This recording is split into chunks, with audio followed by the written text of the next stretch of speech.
Kasunod ng Metro Manila, bumaba na rin ang pamasahe sa buong Central Visayas. Yan at iba pang balitang pang-transportasyon sa report na ito. Buenas ang magtest sa mga commuter sa Central Visayas. 7 pesos na kasi simula bukas ang minimum na pamasahe sa jeepney sa buong rehiyon mula 7.50 dahil sa patuloy na pagmura ng krudo.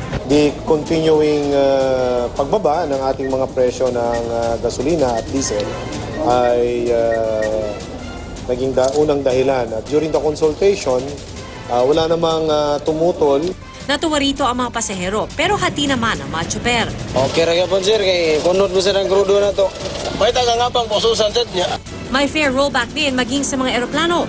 200 to 500 pesos sa domestic flights at hanggang 15,000 pesos sa international flights. Halaga yan ang fuel surcharge sa airline fares na pinatatanggal na ng Civil Aeronautics Board o CAB. Bunsod ng pagmura ng krudo sa world market. Handa na sumunod ang Philippine Airlines habang ang Cebu Pacific sinabing noong January 9 pa ito sumunod. Pero tiyak nang mababawasan ng mahigit 52 million pesos ang kita ng Cebu Pacific. Multa yan sa kanila ng CAB bilang parusa sa mga naantala at nakansilang flight ng airline nitong Christmas rush. Wala pang tugon tungkol dito ang airline.